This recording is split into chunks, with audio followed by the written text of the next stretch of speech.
The following is a chapter reading by the Worm Audiobook Project. Please support the original author at parahumans.wordpress.com. Thank you and enjoy.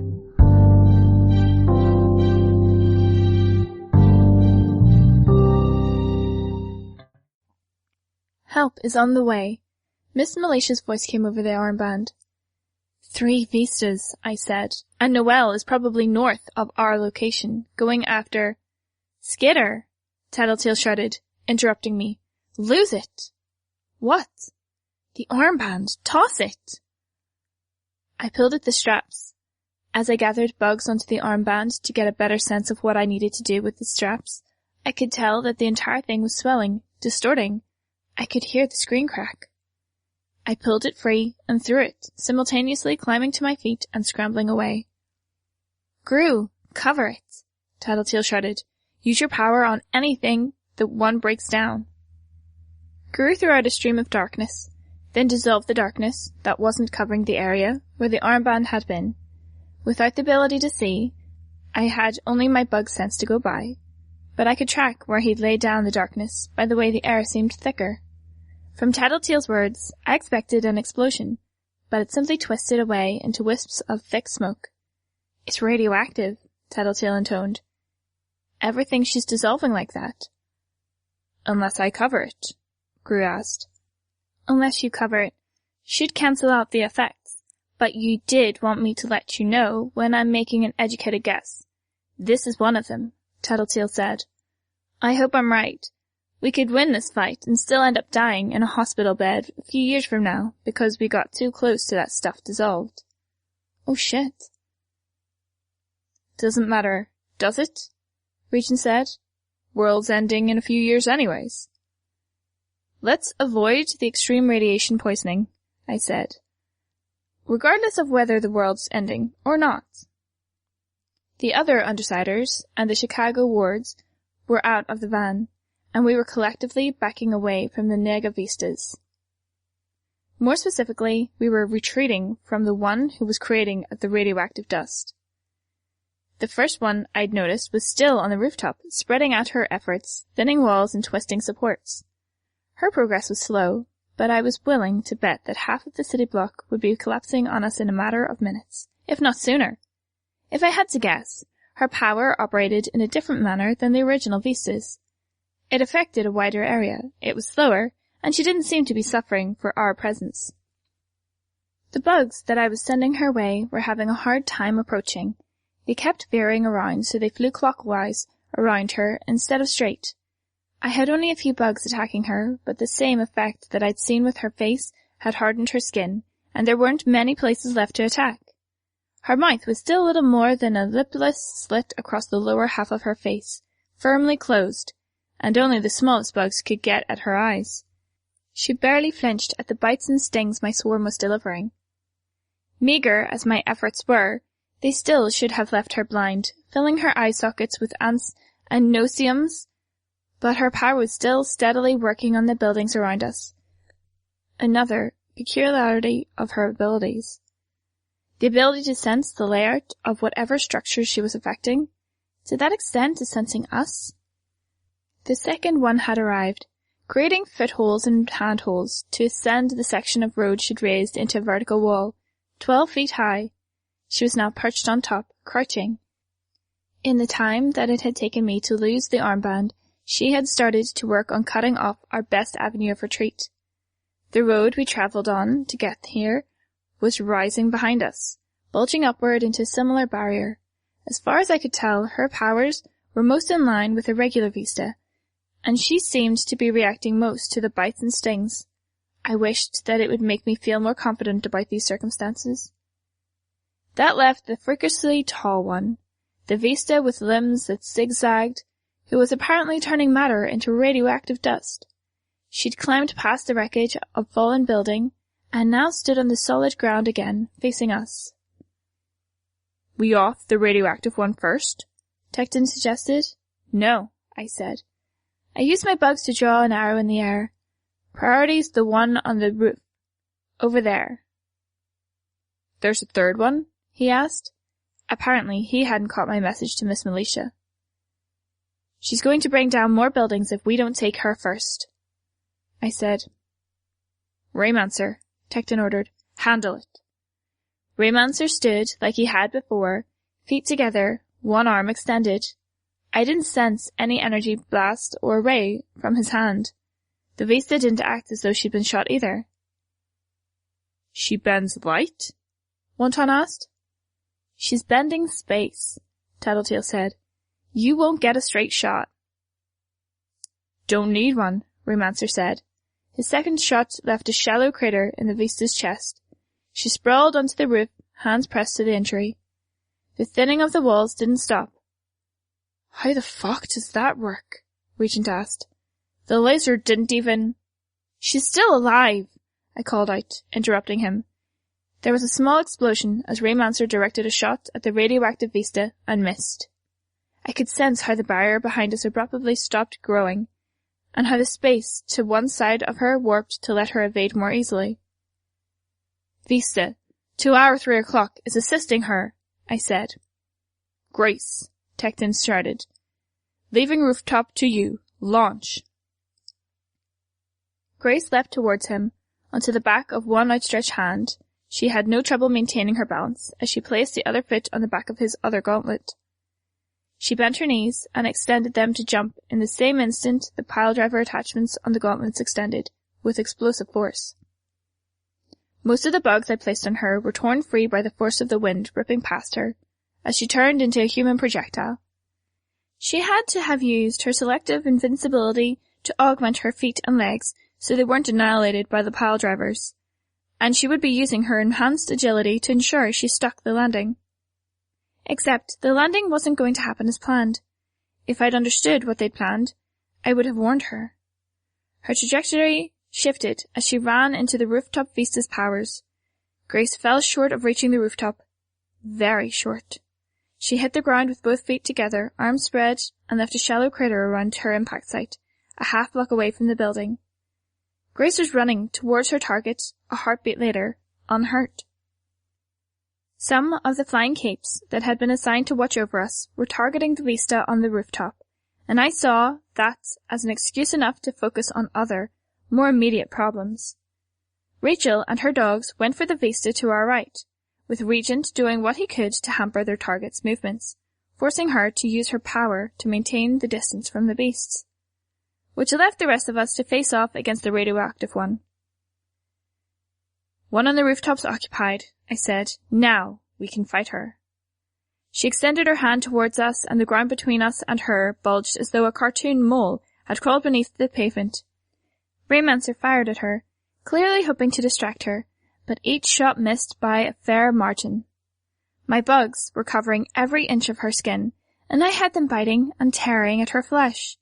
Her skin was hard, gnarled, and calloused, but I did the damage where I could at the elbows, knees, and neck, drawing blood. I tried to tell myself that she was a monster, a mockery of a real person, and she was too dangerous to be allowed to live. With that kind of unhinged mental state, and her ability to irradiate people, I grit my teeth. No choice. Gru finished covering the bulging ground with darkness. Tall Vista didn't react. Her hand was still pointed at us. It's a feign, Tattletale shouted. She spun around. There! My swarm moved in the direction Tattletale was looking. I found the bulge. A basketball-sized blister on the side of the containment van. Felt it erupting, a mere foot from Raymancer's head, a half-second before Gru's darkness covered it. Too late. Raymancer stumbled, coughing. Gru turned and extended a hand toward the tall Vista. With my swarm spread out around her, I could sense minuscule explosions appearing all around her, see the flashes of light with the bug's distorted vision. The individual detonations weren't much larger than golf balls, and even the direct impacts weren't enough to kill my larger bugs. How the fuck do you use Raymancer's power? Gru asked. You copy powers? Wonton asked. Thought you guys read up on us, Tattletale quipped. Gru, focus the beams with the lenses. The beam appears from the center, so line them up to refine the beam into something more effective. In case you haven't noticed, I've only got one lens there. Lenses? My bugs weren't sensing anything. Wonton was closing the distance, now that the other Vista was distracted, trying to avoid Bentley and Bastard, still hobbled by Regent's power. As he got halfway to her, the ground around her began to distort and twist into curls. Wonton disintegrated as he entered the area. For a heartbeat, I thought she'd used her power on him. When the debris, dust, and chunks of building began stirring and orbiting a central point that continued his general trajectory, I realized it was his power. Wonton didn't hesitate as radioactive dust exploded around and inside his new body. If anything, it proved an advantage, as the dust provided more material to work with, and the damage to the street let him pull up chunks of pavement. He closed the distance to our opponent and began thrashing her.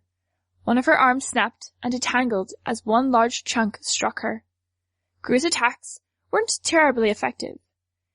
There were only half the number of explosions, but they were sufficient to kill bugs if they happened to hit one. He abandoned Raymancer's power and cast out his darkness towards the Vista. A moment later, the ground under her feet was contorted, and the dust was rising around her. To our right, Rachel and Bastard were closing in on the Vista. Her foot was contorted by Regent's power, and her neck was craning in awkward angles, making it harder for her to focus on them and use her own abilities. She backed away, raised one good hand in their direction, and promptly bumped into Imp. Before the pseudo-Vista could react, she had a taser pressed to her neck. Rachel closed the distance. Bentley lopping forward. My bugs caught her voice, an order, not too hard to make out, not with the context. Kill, Rachel said, her voice quiet. The bulldog picked up the Vista in his jaws and bit down until an audible series of cracks marked the breaking of a dozen major bones. He shook her like a rag doll, no doubt snapping her neck and aggravating every injury he'd just inflicted. The girl was dead in an instant. Rachel ordered him to drop the body, ordered Bastard to back away from the carcass, and then took hold of Bastard's chain. She started to wheel Bentley around to rejoin us, but I was already drawing arrows in the air. Wonton wasn't at risk from the radiation in his new form, apparently, but Rachel and her dogs were. There was nothing saying that any radiation wouldn't be able to penetrate the monstrous flesh and hit the dog nestled in the core. Kicking Bentley into an all-out run, she led Bastard in and all-out toward the one on the rooftop. No hesitation, no apparent remorse. Rachel and I had grown closer, to the point of maybe being friends, on top of being teammates. Whatever rifts had formed between us were largely mended, and she trusted me as a leader. With all that in mind, it was sometimes hard to remember that she was still Rachel, at the core of it.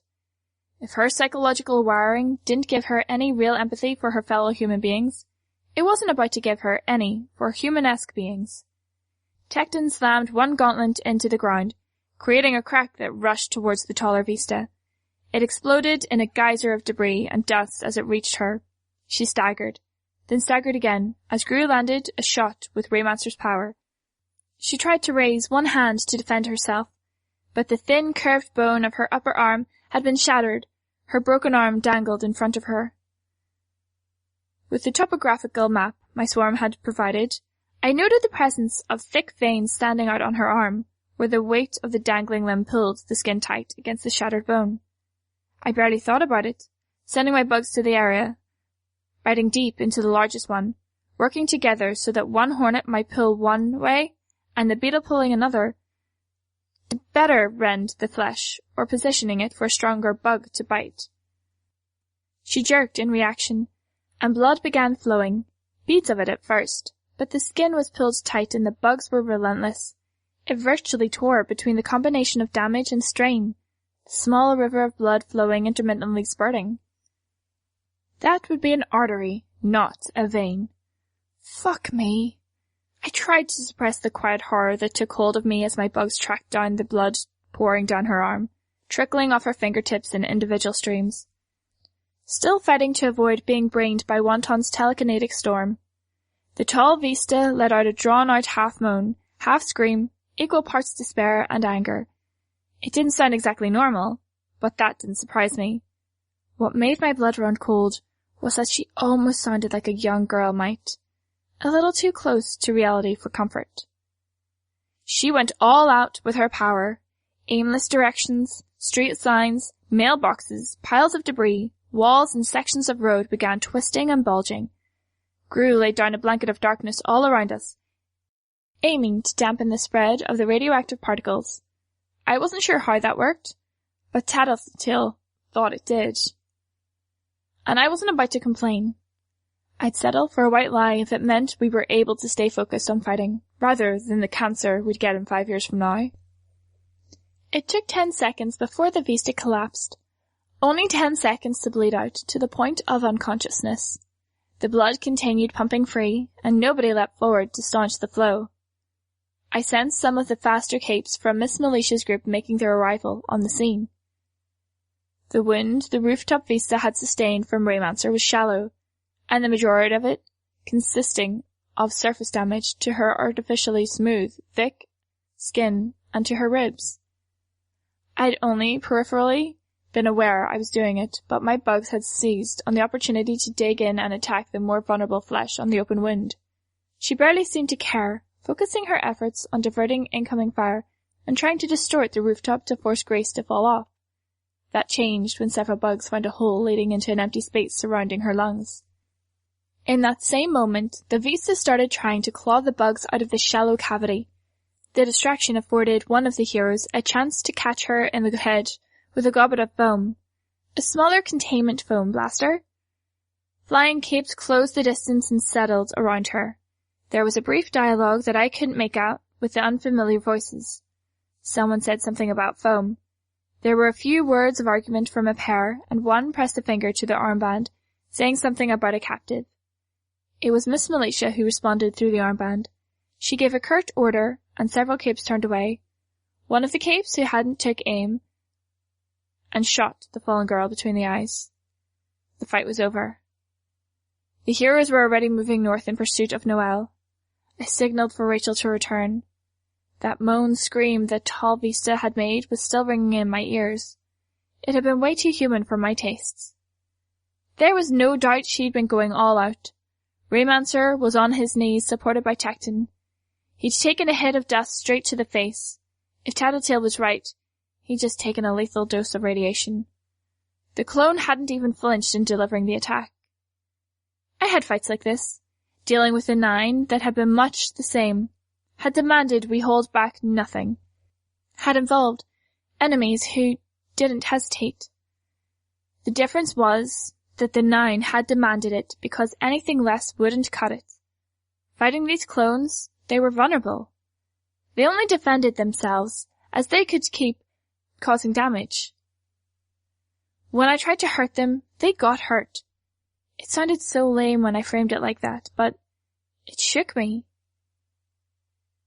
Even knowing they were deranged, that Tattletale had confirmed they weren't really people, I couldn't ignore how brutal we'd been.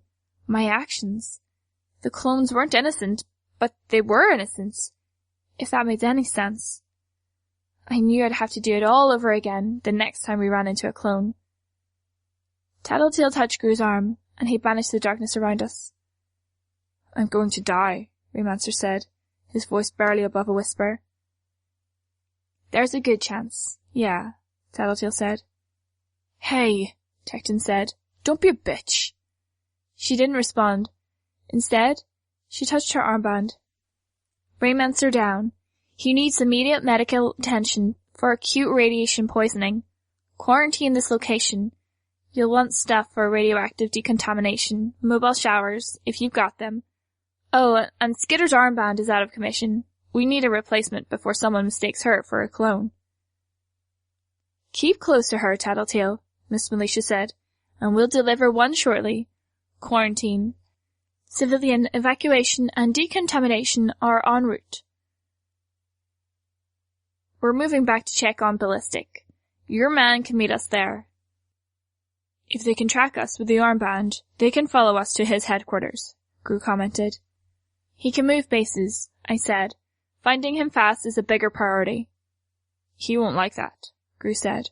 Going from a well-set-up base of operations to someplace improvised? He didn't want to come today. He deals with the fallout, I said. I waved as Rachel approached. She was still holding Bastard's chain. Let's go. Tecton, Tattletale asked. I can't leave Raymancer here, Tecton said. Wonton can watch him, she said. I looked at Wonton. He was still in his telekinetic form. To my swarm sense, he gave me the impression of a miniature galaxy, with dust and various objects orbiting a central point. When he moved, the outer edges took longer to catch up than the bits closer to the center, almost like a jellyfish in water.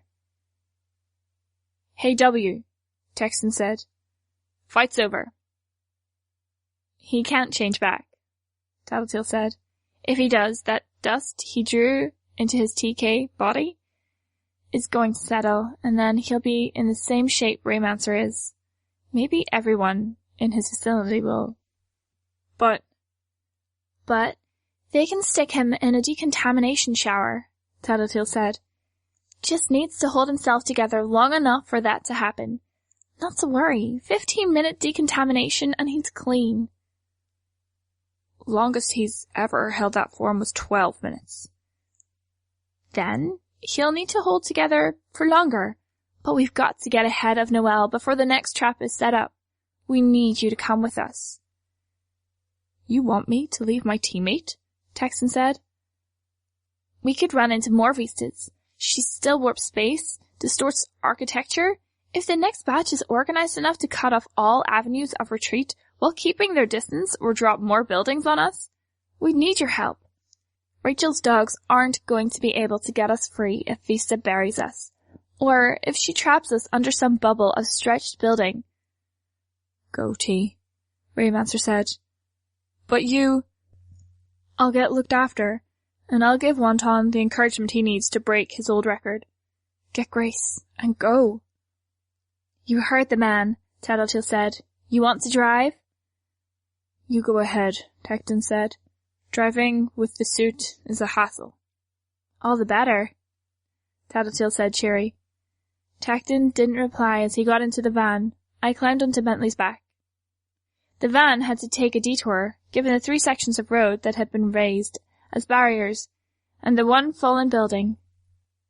Bentley wasn't so disadvantaged. We crossed the ruins of the toppled building. I could smell the thick, metallic scent of blood in the same moments that his hot breath wafted past me. I wondered if I should be in the van. I could communicate with Tattletale and Gru if I was, and it would mean I wasn't experiencing an agonizing pain in my side every time he set his feet down with too much force or leapt an obstacle. That said, I wasn't sure I wanted to turn Rachel away if she was being friendly. The van stopped to pick up Grace. They travelled down a different street, moving parallel to Rachel and I. So fast? Tecton asked. I couldn't make it all out. I caught the trail end of Tattletale's reply. A trap. I drew out letters on the dashboard with my bugs. Trouble? She shook her head. I didn't catch what she said. She repeated herself. Length of measure. Preemptive measure. She was picking up the speed so any other enemies that were lying in wait would have less time to spring any surprises on us. I scattered the bugs, left a brief okay, and then removed those. I caught Tecton saying something, but I couldn't make it out. His mask didn't help. I redoubled my efforts to check our surroundings and find any possible clones of Vista, Uber, Leet, or Circus. We caught up to a group of the faster-moving heroes who'd flown ahead. They were dispatching another Vista. She was shorter, thicker in the arms and legs, with a neck as thick around as her head was.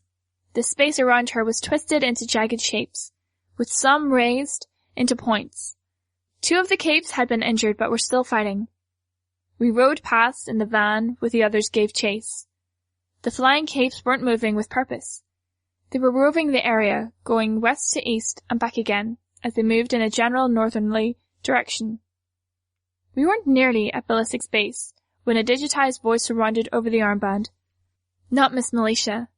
Dragons AI. We have sighting.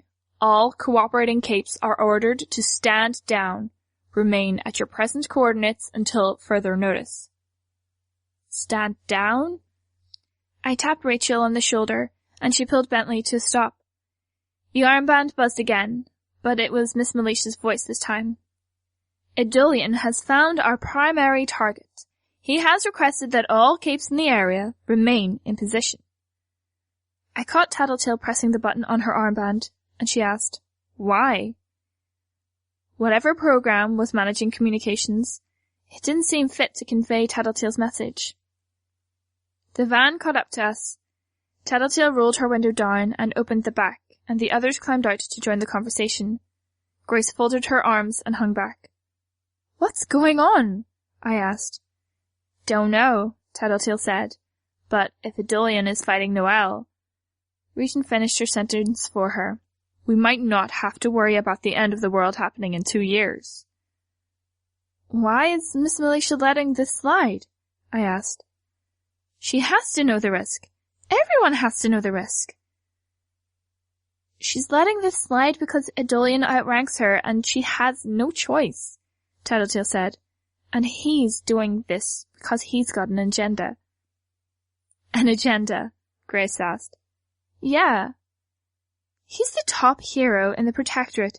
His agenda is doing the right thing. Is this what you guys do? You analyze the situation until you've twisted it into a scenario where you have just to do something?" "Yeah," Regent said. "We're really good at it, too." "Ha ha," Grace said without any humor. "Look," I said. "Fine. You guys are helping us, so you get a say. If you guys are willing to hear me out, and you decide that there's no merit to what I'm saying, we can all go along with what you want to do." "Hear you out?" "Yeah, look, you can't deny that putting one of the most powerful people in the world in close quarters with someone who could turn Vista into those things is a fucking bad idea." "Sure I can." "Play nice, Grace," Texton said. "No! I'm going to make my arguments. He's not stupid. He knows what he can do, and he's heard what she can do. You don't get to be a member of the Triumvirate if you're an idiot." "He's desperate," Tattletale said. "He's losing his powers. He knows putting himself in dangerous situations makes his power stronger. Like how one of my teammates gets a little stronger when outraged, and another gets a little stronger when feeling protective. Fighting Noelle is nearly as dangerous as fighting Endbringers." Endbringers. When Leviathan had attacked, it had been destruction layered on top of more destruction. Noelle being pretty damn subtle for someone who could tear vault doors apart and generate an army of superpowered soldiers. Even in terms of the overall impact of her assault, as far as I knew, it had been limited to 1 fallen building, 2 injured capes, and 1 in critical condition. It felt like too little. Then again, the sun wasn't up. Dinah had said Noelle wouldn't do any real damage until dawn. Would things get worse? "How long until sunrise?" I asked, cutting Grace off as she started to voice a response. 9 minutes, Tattletale answered. "Dinah said the situation doesn't start getting really bad until dawn." I trailed off. "You think this is why the situation goes south?" Grace said. "It's a possibility." Tattletale pressed the button on her armband. "This is really bad timing on Idolian's part, MM. Shit's due to go down at sunrise. Can you call him off? Remind him?" There was no indication the message went through. "Fucking computer," she said. "Let's go." "No," Grace said. "You said it was our call. I don't buy the argument. We stay put." "Texton?" I said. He was still in the passenger seat. "I don't know. Are you willing to disobey the order and have Miss Melicia okay a kill order on you?" "Try to okay a kill order on us," Imp said. "Oh, well then," Texton said. "That's not a problem." I thought about the possible scenarios that could unfold. Deranged Vistas had been brutal enough. Deranged mutant Idolians? Yeah, I said. If it comes down to it, I'm willing. Be it on your heads, Tecton said. Get in if you're coming, Tattletale said. Get out if you're not. Tecton hesitated, but he stayed in his seat. Tecton? Grace asked. They believe it enough to go this far. They've either got an unhealthy amount of conviction, or they're insane. Or both, Imp said. Or both. If it's conviction, I can accept that they might know what they're doing. The same argument you made about Idolian being an upper Ecolian member of the Protectorate applies to them. They didn't get here by being terrible at what they do. They did get to the point where they're about to get kill orders put out on them. And you stand to get in trouble with the wards. What's the worst they could do? As a tinker, I'm a protected species. Not like they're going to fire me. If these guys are right, they might need our help. If they're wrong, maybe I get in a bit of trouble. I'm willing to take that bet. And if they're trying something, or if they are insane, then it's better I'm going along for the ride, isn't it? Grace didn't respond. Instead, she turned around and walked away. When she reached the back of the truck, she hopped in. You fucking owe me, Tech. She slammed one door closed, as if to punctuate her irritation with the situation, leaving the other open for my teammates. Tattletale dropped her armband out of the driver's side window. The rest of the Undersiders discarded theirs. There was a pause before Tecton and Grace followed suit, throwing theirs free of the van. That done, Tattletale put the van in gear. It was already starting to move by the time Imp and Regent had climbed in and slammed the doors behind them. With Tattletale's ability to identify Idolian's general location and my ability to narrow the result down with my bugs, it only took a few minutes to find them. The issue was that we had only a few minutes to begin with. Idolian was in the air, flying a safe distance above Noelle. And Noelle. I couldn't get a read on Noelle. My bugs disappeared into her as they made contact, their signal distorting and cutting off. It left me with a hazy picture. She was big. African elephant big. I didn't get much more than that. They were talking. Idolian had his hands folded into his sleeves like an ancient sensei, legs dangling, his costume billowing around him. His voice was calm, quiet, in stark contrast to the hot breath that billowed around Noelle as she panted with no less than 5 mouths. 4 of the mouths were considerably larger than the one owned by the rough human shape on top. I only caught 2 words as he spoke to her. Coil was one. Cauldron was another.